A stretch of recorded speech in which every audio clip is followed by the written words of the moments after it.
நெக்ஸ்டன் நேர்கள் அனைவருக்கும் எனது இனிய வணக்கம். நான் உங்கள் டிஜே சுந்தரபாண்டி, சிவகாசியிலிருந்து. நேர்களே, நம்ம இப்போ பார்க்க போகிற தலைப்பு என்னென்னா, 2025ஆம் ஆண்டு கார்த்திகை மாதத்தில் உங்களுடைய எதிர்காலம் எப்படி இருக்க போகிறது, இந்த கார்த்திகை மாதத்தில் கோச்சார கிரகங்கள் எந்தெந்த நிலையில் இருக்கிறார்கள், அதற்கு பிறகு உங்களுடைய எதிர்காலம் எப்படி இருக்க போகிறது என்பதை பற்றி பார்க்க போகிறோம். அதாவது கார்த்திகை மாதம் அப்படின்னோடனே சூரிய பகவான் விருச்சிக ராசிக்குள் நுழையும் மாதமே கார்த்திகை மாதம். அதாவது சூரியன் நீச்ச நிலையிலிருந்து உச்ச நிலையை நோக்கி பயணிக்கக்கூடிய ஒரு அற்புதமான மாதம்தான் இந்த கார்த்திகை மாதம். அப்போ இந்த கார்த்திகை மாதத்தில் பார்த்திங்கன்னா, நம்ம ஆரம்பத்திலே சூரிய பகவான் மற்றும் செவ்வாய் பகவான், புதன் பகவான் 3 கிரகங்களும் இணைந்து தன்னுடைய செயல்பாடுகளை செயல்படுத்த போகிறாங்க. அப்போ இந்த மாதத்தில் இன்னொரு மிகப்பெரிய முக்கியமான விஷயம் என்னென்னு பார்த்தீங்கன்னா, நமக்கு அதாவது 3 கிரகங்கள் இங்கே இருக்காங்கன்னு தெரிஞ்சிட்டோம். செவ்வாய் ஆட்சி அடைகிறார், சூரியனோ உச்ச நிலையை நோக்கி பயணிக்க தயாராகிட்டார். அதே போல் இந்த மாதத்தில் குரு பகவான் உச்சமடைகிறார்.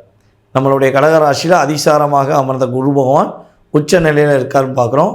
சுக்கிர பகவான் பார்த்திங்கன்னா இங்கே ஆட்சியாக இருக்கார். சுக்கிரன் துலாமில் ஆட்சி.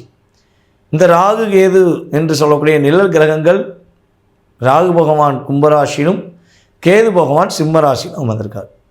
நம்முடைய சனி பகவான் வக்ர நிலையில் நம்மளுடைய மீன ராசியில் அமர்ந்திருக்கார். ஆனால் சனி வக்ர நிலையில் இருந்தாலும் அவரை பார்க்கறது யாருன்னா குரு பகவான் பார்க்கார். தன்னுடைய 9ஆம் பார்வை மூலமாக கடகத்தில் அமர்ந்த குரு சனியை பார்க்கார். அப்போ வக்ர நிவர்த்தி ஆகக்கூடிய ஒரு காலகட்டமாக இந்த கார்த்திகை மாதத்திலிருந்து சனி பகவானுடைய வக்ரம் கண்ட்ரோல் ஆகுது.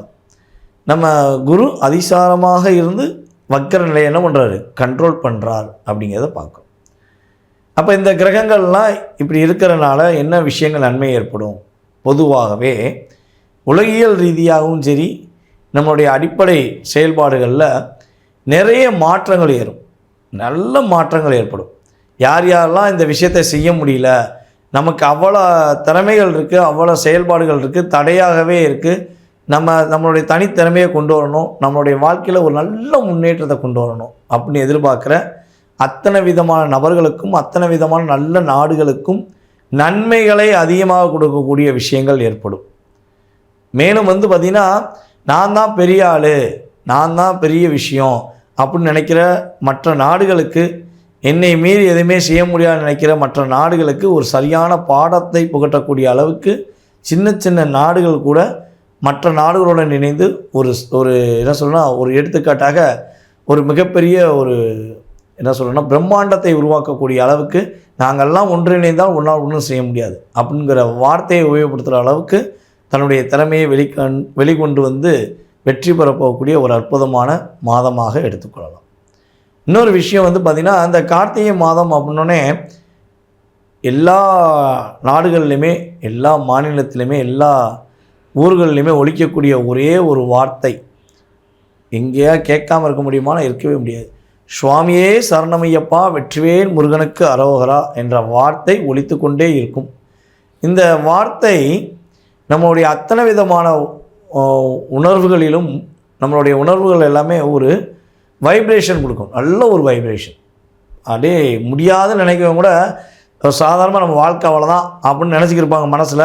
இங்கிட்டேருந்து ஒருத்தர் சொல்லுவார், அவர் நம்மளுடைய சுவாமியே சரணமையப்பா, சுவாமியே சரணமையப்பா மாதிரி அந்த வைப்ரேஷன் அவங்களுக்கும் போய் கிடைக்கும். அப்போ இந்த 2 மந்திரங்கள் போதும் இந்த கார்த்திகை மாதத்தை இயக்கக்கூடிய ஒரு அற்புதமான மந்திரங்கள்.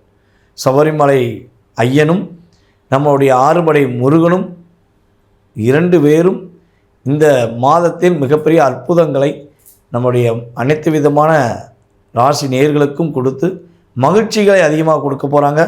இப்போ நம்ம பார்க்க போகிறது உங்களுடைய ராசிக்கான பொது பலன்கள். வாங்க பார்க்கலாம். சிம்ம ராசி நேயர்களுக்கு இந்த கார்த்திகை மாதம் 2025 கோச்சார கிரகங்கள் கொடுக்கின்ற நன்மைகள் என்ன அப்படின்னு சொல்லி பார்க்கும்பொழுது, இந்த மாதத்தில் பார்த்திங்கன்னா உங்களுக்கு வருமானங்கள் எந்த அளவுக்கு அதிகமாக வருகிறதோ அந்த அளவுக்கு விரய செலவுகளும், அந்த விரய செலவுகள் சுப செலவுகளாக மாற்றக்கூடிய தன்மை உங்கள் கையில் இருக்குது. அப்போ கட்டாயமாக உங்களுக்கான ஒரு தேவைகளை பூர்த்தி செய்யக்கூடிய ஒரு அற்புதமான மாதம். ரொம்ப நிதானமாக சொல்வதாக இருந்தால், வரவு 1,00,000 ரூபா வருதுன்னு வச்சுக்கோங்க, இல்லை ஒரு 50,000 வருது, 10,000 வருது, எவ்வளோ சம்திங் உங்களுக்கு ஒரு தொகை வருதுன்னா, இந்த மாதம் வந்து என்ன பண்ணுங்கன்னா, ஃபஸ்ட்டு ஒரு விஷயம் எடுத்து வச்சுக்கோங்க. என்னென்ன பொருள்கள் வாங்கணும்னு ஆசைப்படுறீங்களோ அந்த பொருள்கள் என்னங்கிறத நீங்கள் நம்ம கார்த்திகை மாதம் பிறந்தனே எழுதி வச்சுக்கோங்க. ஓகேவா? கரெக்டாக உங்களுக்கு வருமானம் வரும், அந்த பொருளை வாங்கி வச்சுக்கோங்க. தங்க நகை வாங்கி வச்சுக்கோங்க, அல்லது உங்களுக்கு தேவையான இடம் வாங்கி வச்சுக்கோங்க. ஸோ கையில் காசு மட்டும் வச்சுருக்காம, பேங்க்லேயே காசு வச்சுருக்காம, அதாவது ஓரளவுக்கு பேங்க்கில் ரூபா வச்சுட்டு கையில் ஓரளவுக்கு காசை வச்சுட்டு மீதி எல்லாம் உங்களுடைய சேமிப்புக்கான, உங்களுடைய அடுத்த கட்ட நகர்வுக்கான செயல்பாடுக்குரிய பொருள்களையோ அல்லது இடத்தையோ வாங்கி வைப்பது மூலமாக உங்களுக்கு கிரக ரீதியாக மகிழ்ச்சிகள் அதிகரிக்கும். அதே போல் இந்த மாதத்தில் புதிய ஒப்பந்தங்களில் கையெழுத்து போடுவீங்க. புதுசாக பிளான் போடுவாங்க, புது விஷயங்கள் உருவாகும், அல்லது உங்களுக்குள்ளேயே புதிய விஷயங்கள், ஒரு இதை செஞ்சால் நல்லாயிருக்கும், அதை செஞ்சால் நல்லாயிருக்கும் அப்படிங்கிற ஏதாவது ஒரு தாட் உங்கள் மனசுக்குள்ளே வரும். அப்போ அது சார்ந்த விஷயங்களை நோக்கி நீங்கள் தேடுவீங்க. இதை பண்ண என்ன லாபம் வரும், இதை பண்ணால் என்ன விஷயங்கள் நமக்கு கொஞ்சம் தேவையில்லாத பிரச்சனை வந்துடுமா அப்படிங்கிறக்காண்டி நீங்கள் ஒரு தேடுதல் கொண்டு போகக்கூடிய ஒரு செயல்பாடுகள் கிரக ரீதியாக ஏற்படுது. அதே போல் யாரெல்லாம் வணிகத்தில், அதாவது தொழில் சார்ந்த விஷயங்களை அதிகமாக, கிட்டத்தட்ட ரொம்ப வருஷமாக நான் வந்து பிஸ்னஸ் தான் பண்ணுறேன், எனக்கு கீழே குறைஞ்ச ஒரு 10 பேருந்து 50 பேர் 100 பேர் இருக்காங்க. அப்போ அதில் வந்து எனக்கு சரியான பாண்டிங் கிடைக்க மாட்டேங்கி, நான் சொல்கிறத என்னுடைய கிளைண்ட்டு புரிஞ்சுக்கிற மாட்டேங்காங்க, அதே போல் நான் சொல்கிறத என்னுடைய வேலையாட்களே புரிஞ்சுக்கிற மாட்டேங்காங்க. இதுக்கு ஒரு தீர்வு இல்லையா?